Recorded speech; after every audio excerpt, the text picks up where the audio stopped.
Welcome to Business Reporter's The Future CFO campaign. I'm Louise Sewell.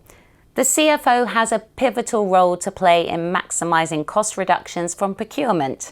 He or she needs to act like a broker between budget holders and the procurement department to maximise savings. What are the biggest challenges and opportunities in this role today? This is what we're going to discuss with Alex Klein from Efficio and Carl Barnes from Informa.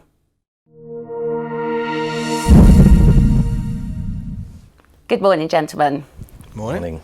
Why should the CFO care about procurement? The CFO cares about profitability, cares about cost reduction, and procurement is a massive cost reduction lever. So for a manufacturing company, procurement represents between 60 and 70% of all costs. But even for a bank or a services company, it represents 30% of all costs. So it's a significant amount of money, and it's a relatively easy way of making savings without having to go for headcount reductions, without having to do factory closures or large investments. It's a relatively easy way to add money to the bottom line. And typically there is an opportunity. It's not been optimized. Procurement doesn't work in a joined up way with the budget holders.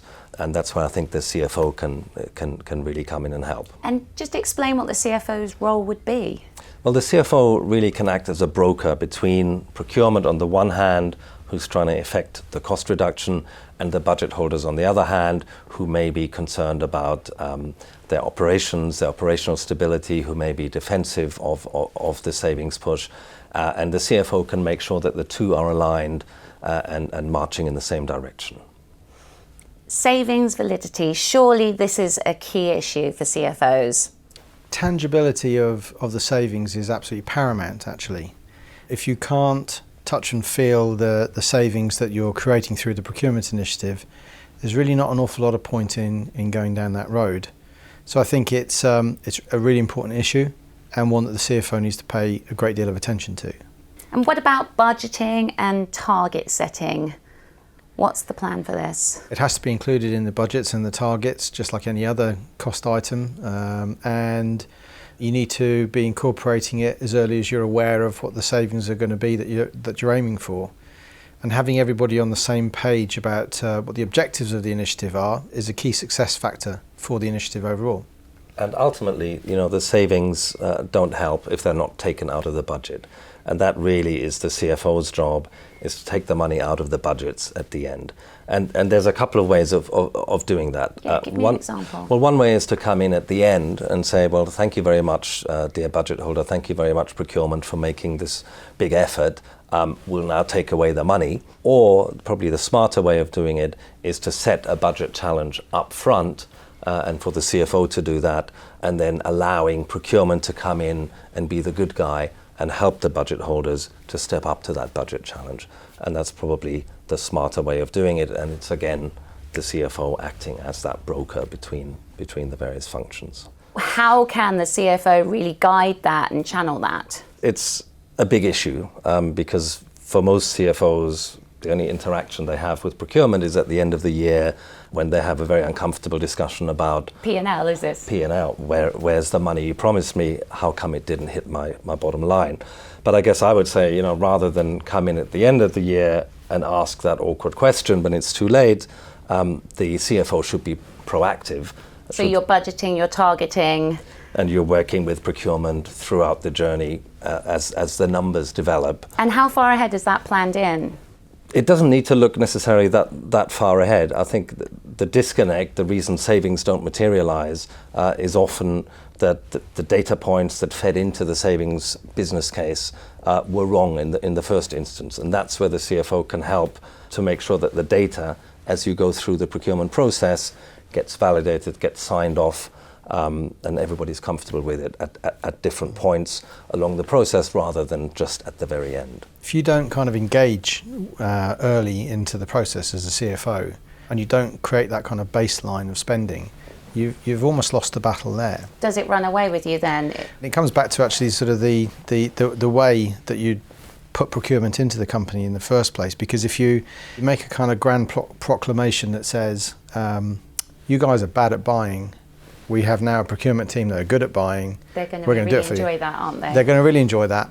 And if you haven't actually managed to establish a really good baseline, then they can refute it, and refute it quite easily. So you need them to trust you quite early on in the relationship. Trust is important. Trust is important. And as Alex was saying, I mean, I think what the CFO has to do is they have to find a mechanism where once a saving has been identified, not only is it really well identified and communicated to everybody, all the stakeholders, but you actually are, there's the policeman part of it. You do have to deny the business the ability to spend that money unless they're in a position to justify the investment. It becomes an extra investment, if you like.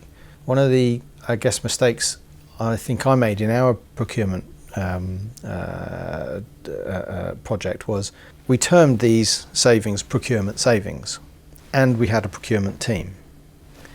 So it looked like the savings that we made in conjunction with working with the teams in the business were being credited to the procurement team. Right. And interestingly enough, what we started to do, Alex, back in Informa, in Connect 365, is call them operational savings. Simple change in emphasis. So now we're measuring operational savings that stem in large part from procurement, but rather than be crediting even by accident the procurement team, the operational team are getting that credit for it really overtly. And let's look at Informa. What's their view on procurement? We're a large FTSE 100 company. We have a lot of buying leverage, some of which isn't fully utilised actually. We've done a number of procurement initiatives over the course of the last few years as we've come together as 4 trading divisions, and it's had a big impact on the bottom line, and there's more to come. I see Informa spending more time and effort and thought around this area because, as Alex says, it's a relatively easy way of improving your bottom line. If you haven't been paying attention to it as a CFO, you certainly should have done. And would you like to give me an example of how Informa have worked with an individual company with procurement? We've worked with Efficio on a couple of projects, one in which we did a full project around our buying of hotel space, travel and entertainment budgets and related spends around audio visual for the conferences that we run. The bulk of our conferences and the hotel space and the services that surround that are now bought through agreements that we created when we did the project with Efficio 2 years ago. And that's had a really significant impact on our gross margin and our productivity and our profitability. Alex, give me 3 takeaway points. Recognise the opportunity, recognise that there's an opportunity there and go after it. Secondly, be involved with the programme, be involved with procurement early on, not just at the end. And thirdly, think about how to get the money out of budgets and think about that upfront rather than, again, at the end. And Carl? So the first is make sure you've created tangible savings that everybody can actually see. The second is communication to all the stakeholders. Make sure that everybody knows what's going on, that the project's happening, the objectives, and your progress towards meeting those objectives. And the last thing is to make sure that credit for the savings actually goes to the business, not the procurement function who are acting as an enabler. An important one, but actually it's the business that's doing all the hard yards. Gentlemen, thank you for taking us through the role of the CFO in procurement. Thank you. Thank you.